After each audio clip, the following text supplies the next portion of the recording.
Hi అండి అందరికీ. ఇవి వచ్చేసి అడవి ఆకులు అనమాట. అడవి ఆకులతో అయితే చిన్న వీడియో చేద్దామని నేనైతే ట్రై చేస్తున్నా. ఫింగర్స్ ఇలా ఉన్నాయి కదా, దాంట్లో ఈ ఆకుని చక్కగా ఇలా దోపేసుకోవాలన్నమాట.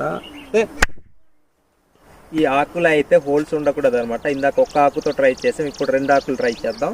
ఇలా రెండు ఆకులతో అయితే ఇంకా బాగా సౌండ్ వస్తుంది. ఈ వేరే ఆకులు, ఈ ఆకుతో ఒకసారి ట్రై చేద్దాం. ఈ ఆకులతో కూడా మంచిగా సౌండ్ అయితే వస్తుంది అనమాట. సౌండ్ అయితే చాలా ఎక్కువ వచ్చింది చూడండి. హోల్ ఎలా పడిపోయిందో, ఇలా హోల్ ఎక్కువ పడిన దాన్ని బట్టే సౌండ్ వస్తుంది. లోపల దోపన అవసరం లేదు, ఇలానే కొట్టేయవచ్చు, మంచిగా అయితే సౌండ్ వస్తుంది అనమాట. అది కూడా హోల్ లేనిదైతేనే వస్తుంది. వీడియోలో అయితే సౌండ్ బాగా వస్తుందో లేదో తెలియదు, కానీ రియాలిగా ఒకసారి మీరు కూడా ట్రై చేయండి. చాలా బాగా వస్తుంది సౌండ్ అయితే, నిజంగా రీసౌండ్ లాగా వస్తుంది. చిన్న ఉన్నప్పుడు ఇలాంటి చిలిపి చేష్టాలు, ఇలాంటి అల్లరి ఆటలు చేస్తుంటే మాత్రం తప్పకుండా ఒక లైక్ ఇవ్వండి, కామెంట్ ఇవ్వండి. హాయ్ అండి అందరికీ. ఇవి వచ్చేసి అడవి ఆకులు అనమాట. అడవి ఆకులతో అయితే చిన్న వీడియో చేద్దామని నేనైతే ట్రై చేస్తున్నా. ఫింగర్స్ ఇలా ఉన్నాయి కదా, దాంట్లో ఈ ఆకుని చక్కగా ఇలా దోపేసుకోవాలన్నమాట.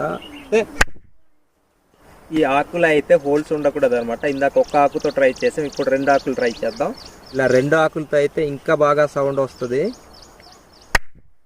ఈ వేరే ఆకులు, ఈ ఆకుతో ఒకసారి ట్రై చేద్దాం.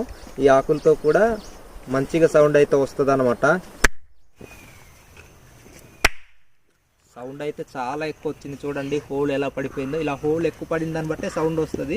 లోపల దోపన అవసరం లేదు, ఇలానే కొట్టేయవచ్చు, మంచిగా అయితే సౌండ్ వస్తుంది అనమాట. అది కూడా హోల్ లేనిదైతేనే వస్తుంది. వీడియోలో అయితే సౌండ్ బాగా వస్తుందో లేదో తెలియదు, కానీ రియాలిగా ఒకసారి మీరు కూడా ట్రై చేయండి. చాలా బాగా వస్తుంది సౌండ్ అయితే, నిజంగా రీసౌండ్ లాగా వస్తుంది. చిన్న ఉన్నప్పుడు ఇలాంటి చిలిపి చేష్టాలు, ఇలాంటి అల్లరి ఆటలు చేస్తుంటే మాత్రం తప్పకుండా ఒక లైక్ ఇవ్వండి, కామెంట్ ఇవ్వండి.